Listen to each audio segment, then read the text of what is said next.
आपने कभी नोटिस किया है कि लोग अपनी वैल्यू को कैसे मेजर करते हैं? वेल, मोस्ट ऑफ देम ना एक ही नंबर देखते हैं। वो होता है उनकी इनकम। अगर किसी की इनकम हाई है तो उन्हें लगता है कि उनकी कैपेसिटी हाई है, और अगर किसी की लो है तो उन्हें लगता है कि उनकी एबिलिटी कम है।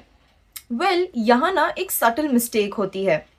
इनकम और कैपेसिटी दोनों अलग चीजें होती है। इनकम होता है मार्केट का करंट रिस्पॉन्स, और कैपेसिटी होती है आपकी इंटरनल एबिलिटी चीजों को क्रिएट करने के लिए।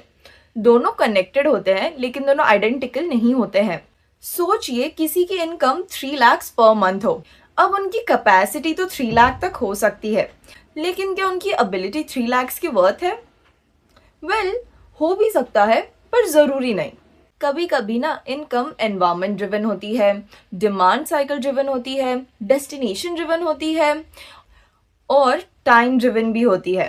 कैपेसिटी अलग चीज है। कैपेसिटी का मतलब होता है कि अगर इन्वायरमेंट चेंज हो जाए, सिस्टम सपोर्ट हट जाए, डेस्टिनेशन हट जाए, तो क्या फिर भी आप वैल्यू क्रिएट कर सकते हो?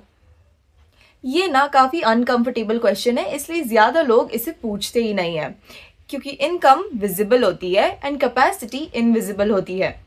इनकम का तो स्टेटमेंट आता है, लेकिन कैपेसिटी की कोई बैलेंस शीट नहीं आती, और यहीं से कंफ्यूजन शुरू होता है। चलिए एक एग्जाम्पल लेते हैं। दो लोग हैं जिसमें पर्सन ए है, उसकी हाई सैलरी है एंड स्ट्रक्चर्ड कंपनी है, क्लियर रोल है एंड क्लियर प्रोसेस है।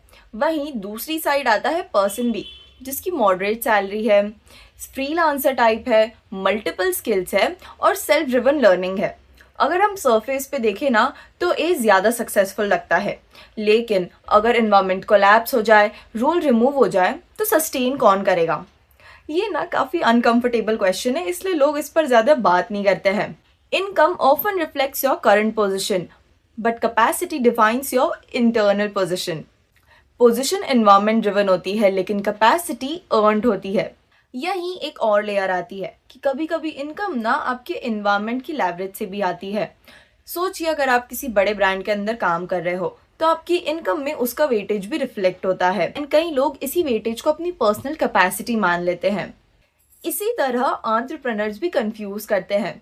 हाई रेवेन्यू देखकर लगता है कि हाई कैपेसिटी होगी, लेकिन अगर एक प्रोडक्ट डिपेंडेंसी हो, क्लाइंट डिपेंडेंसी हो, मार्केट टेम्पररी हो, रेवेन्यू इनकम का प्रूफ नहीं होता। रेवेन्यू मार्केट मूवमेंट का प्रूफ होता है। कैपेसिटी का असली टेस्ट तब होता है जब आप एनवायरनमेंट चेंज करते हो, इंडस्ट्री स्विच करते हो, जीरो से वापस बिल्ड कर सकते हो, इंडिपेंडेंटली प्रॉब्लम सॉल्व कर सकते हो, तब कैपेसिटी विजिबल होती है। लोग ना इनकम को प्रोटेक्ट करते हैं लेकिन कैपेसिटी को ग्रो नहीं करते। इनकम आपको कंफर्ट देती है, लेकिन कैपेसिटी आपको रेजिलिएंट बनाती है। इसलिए कंफर्ट और रेजिलियंस दोनों अलग चीजें होती है। एक और सटल प्रॉब्लम है, कई बार ना इनकम बढ़ती है तो लोगों को लगता है कि कैपेसिटी भी ऑटोमेटिकली बढ़ जाती है, लेकिन ऐसा ना कई बार होता है कि इनकम बढ़ती है लेकिन आपकी लर्निंग स्टैग्नेंट रह जाती है।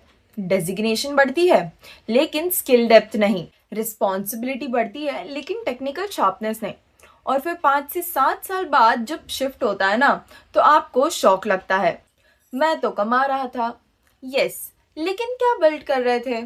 ये अलग क्वेश्चन है। कैपेसिटी का साइलेंट एनिमी होता है रूटीन। रूटीन इनकम स्टेबल तो होती है, लेकिन वो आपकी रूटीन लर्निंग को स्लो कर देती है। जब आप एक पैटर्न में आ जाते हो जहां आपकी सैलरी आते जा रही है, तो आपका ब्रेन भी एक्सपेरिमेंट करना बंद कर देता है। वो एक सेफ जोन बन जाता है। सेफ जोन कंफर्टेबल लगता है, कैपेसिटी का जोन अनकंफर्टेबल लगता है। और ये कोई मॉरल जजमेंट नहीं है, ये ऑब्जर्वेशन है। ह्यूमन ब्रेन नेचुरली ना एनर्जी को कंजर्व करता है, एंड जब आपकी सैलरी कंटिन्यूसली आ रही होती है ना तो आपके ब्रेन को सिग्नल मिलता है that the system is working fine. लेकिन लॉन्ग टर्म में ऐसा नहीं चलता। टेक्नोलॉजी है, चेंज तो होती ही रहेगी, डिमांड चेंज होती है, इंडस्ट्री रोटेट होती है। इनकम कर्व यूजुअली स्ट्रेट नहीं होता, लेकिन कैपेसिटी कर्व को अपवर्ड्स ही रहना चाहिए। लोग इनकम कर्व को ज्यादा ट्रैक करते rather than the capacity curve. आपने ये नोटिस किया होगा कि कुछ लोग ना कम इनकम पर भी ज्यादा पावरफुल अपीयर होते हैं, क्योंकि उनके पास होता है लर्निंग का हंगर, स्किल्स अडेप्ट होने की कैपेसिटी, और कुछ लोग ना हाई इनकम पर भी फ्रजाइल अपीयर होते हैं क्योंकि उनकी ज्यादा डिपेंडेंसी होती है, ट्रांसफरेबल स्किल्स नहीं होती है। ये डिफरेंस आता है कैपेसिटी की वजह से। एक और कंफ्यूजन होता है सोशल वैलिडेशन का। सोसाइटी ज्यादा इनकम वाले को रिस्पेक्ट देती है। अगर कोई बोले ना कि मैं 3 लाख पर मंथ कमा रहा हूँ तो सब लोग इम्प्रेस हो जाएंगे, लेकिन वहीं अगर कोई बोले ना कि मैं 3 नए स्किल्स लर्न कर रहा हूँ तो लोग इनडिफरेंट एक्ट करेंगे। इसीलिए लोग इनकम को परस्यू करते हैं और कैपेसिटी को साइलेंटली इग्नोर कर देते हैं। कैपेसिटी का आरओआई डिलेड होता है, वेर एज इनकम का रिवॉर्ड इमीडिएट होता है एंड ब्रेन इसी को परस्यू करता है। इसलिए लोग सैलरी इंक्रीमेंट को सेलिब्रेट करते हैं, वेर एज स्किल डेपनिंग को इग्नोर कर देते हैं। एक और लेयर होती है आइडेंटिटी की। कई लोग ना अपनी आइडेंटिटी को सैलरी के बेस पर बिल्ड करते हैं कि मैं तो सीनियर मैनेजर हूँ, मेरा 50 लाख का पैकेज है, मैं तो बिजनेस ओनर हूँ। अगर डेजिग्नेशन हट जाए ना तो ये आइडेंटिटी शेक हो जाती है क्योंकि ये इन्वायरमेंट बेस्ड है, वेयर एज कैपेसिटी से बिल्ड की गई आइडेंटिटी स्टेबल होती है। I can learn, I can build and I can create. ये इनकम से इंडिपेंडेंट होती है। ये क्लैरिटी देने के लिए है। इनकम रॉन्ग नहीं है, इनकम इम्पॉर्टेंट है, लेकिन इनकम को कैपेसिटी समझना काफी डेंजरस है। एक हेल्दी स्ट्रक्चर क्या है? वो जहां आप इनकम तो अर्न कर रहे हो लेकिन साइमल्टेनियसली कैपेसिटी को भी बिल्ड कर रहे हो। इनकम आपको स्टेबिलिटी देगा लेकिन कैपेसिटी आपको ऑप्शनैलिटी देगा, क्योंकि अगर एक दिन एनवायरनमेंट चेंज हो गया तो आपको अडेप्ट करना आना चाहिए। ये ना कैपेसिटी ड्रिवन होता है। कई लोग अपनी पूरी लाइफ ना एक ही इकोसिस्टम में रहते हैं एंड जब ये इकोसिस्टम चेंज होता है ना तो शॉक लगता है। शॉक इसलिए लगता है क्योंकि इनकम को कैपेसिटी समझ लिया जाता है। कैपेसिटी का एक सिंपल टेस्ट है। अगर आपका करंट अर्निंग सोर्स बंद हो जाए तो क्या आप 6 से 12 महीने में वापस से एक नया सोर्स क्रिएट कर सकते हो? अगर आंसर यस है ना तो आपकी कैपेसिटी हाई है, और अगर आंसर अनक्लियर है तो कहीं ना कहीं आपकी कैपेसिटी भी अनसर्टेन है। ये कोई जजमेंट नहीं है, ये क्लैरिटी है। एक और पॉइंट है, कई बार ना लोगों की कैपेसिटी हाई होती है लेकिन इनकम लो होती है। अर्ली स्टेजेस में यही होता है। लर्निंग फेज होता है, मार्केट वैलिडेशन होता है, एंड इसी फेज में ना लोग काफ़ी बार अपने आप को डाउट कर लेते हैं कि शायद मैं ही कैपेबल नहीं हूँ। लेकिन ऐसा नहीं है, उनका मार्केट टाइमिंग मिसमैच हो सकता है। इनकम आपकी कैपेसिटी का इमीडिएट रिफ्लेक्शन नहीं होता है। दोनों को एक्सट्रीमली अवॉइड करना चाहिए। High income is equals to high capacity, low income is equals to low capacity. दोनों ओवर सिंप्लीफिकेशन है।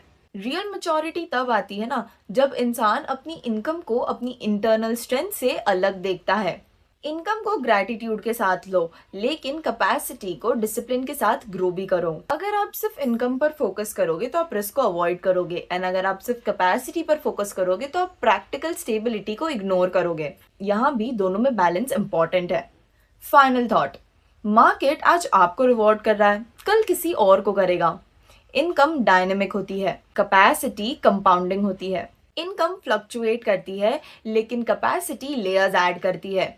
इनकम आपको लेबल देती है और कैपेसिटी आपको लेवरेज देती है। इसीलिए आपका अगला सवाल ये नहीं होना चाहिए कि मैं कितना कमा रहा हूँ, बल्कि ये होना चाहिए कि मैं कितना बिल्ड कर रहा हूँ।